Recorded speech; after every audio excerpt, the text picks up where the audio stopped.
Anong ganap sa mundo ng showbiz? Sanay na kaming nagtitrending si Maine Mendoza sa Twitter.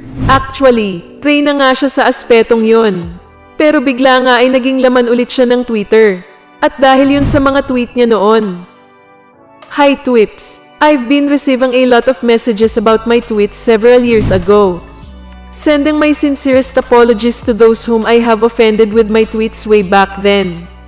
It was my careless self-talking and I didn't mean to offend anyone. I am sincerely sorry. Through the years, I have learned to be more careful with my thoughts and words. And how it would affect the people around me. Hope you hear me out this time. Praying for everyone's safety and sanity in these trying times. Saad pa niya. Sa mga nagtatanong o walang ideya sa mga naging tweet ni May noon. Heto nga raw ang ilan sa mga yon na pinagsisihan niya. Dean is gay. He's screaming and crying all over again.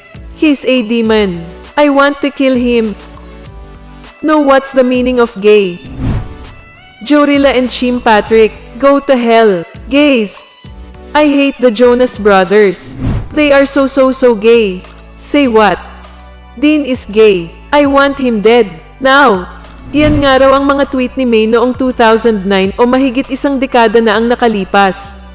Kung 26 si May ngayon, lumalabas na 14 lang siya noong mag-tweet siya ng mga ganon. Anyway, pinagsisihan nga ito ni May ngayon. At ipinakita nga ng mga followers niya ang sangkatutak na photo ni May na puro bading ang kasama niya. Hindi nga raw anti-gay si May. Dala lang ng kabataan niya yon. Ano sa palagay niyo? Kung bago ka pa lang sa channel ko, at kung gusto mo ng mga ganitong video, ay mag-subscribe ka na para maging updated ka sa mga bago kong ilalabas na video. At kung meron kang gustong i-promote, PM is the key.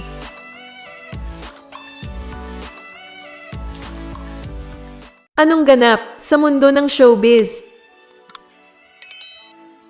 Ibinahagi ni dating Senator Tito Soto sa kanyang Instagram post ang video, kung saan nagulat siya sa biglang pagsulpot ni Maine Mendoza sa kanyang likuran. Makikita sa video na babati sana ang dating senador ngunit nanlaki ang mata nito matapos ang pagbulaga sa kanya ni Maine Mendoza. Mabuhay po kayo lahat. Ito po. Yahoy! Anong masasabi mo sa balitang ito? Anong ganap sa mundo ng showbiz?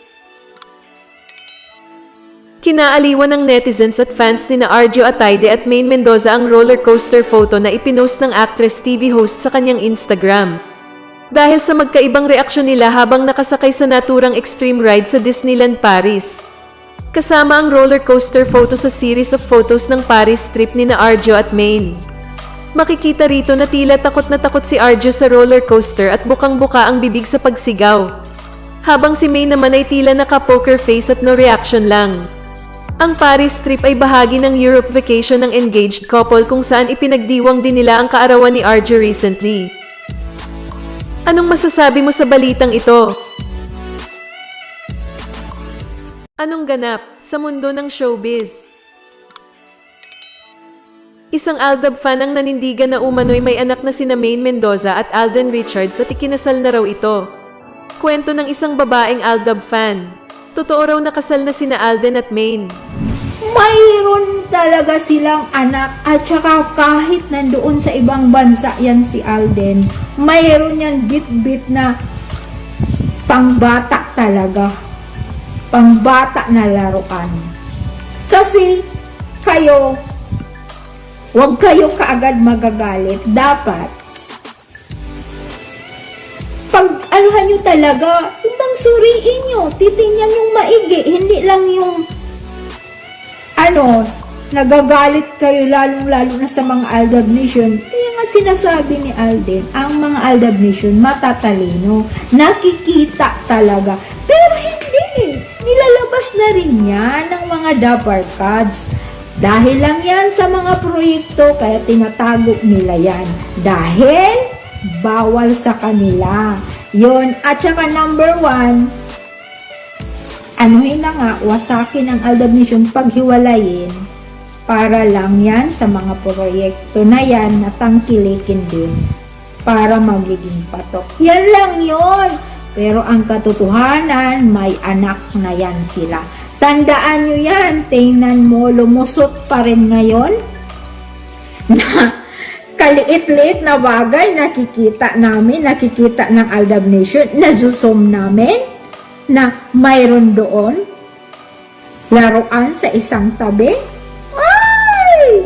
Tapos, ayan, kunyari, dalawang inumin. Yung isa pang bata yung inumin. Ay, nako! Hindi na yan. Kailangan nating titingnan maigi. At saka, kami, sasabihin nyo na umasa kami na hindi katotohanan na mag-asawa na. Kayo ang umasa, ang meaning to say, kayo kasi umasa kayong single. O, tapos babalik na rin nyo kami mga Aldab Nation na kami umasa na mag-asawa. Katotohanan yun, kinasal sila, ibulag ba kayo? Totoo nga kaya ang sinabi ng Aldab fan na ito? Anong masasabi mo sa balitang ito?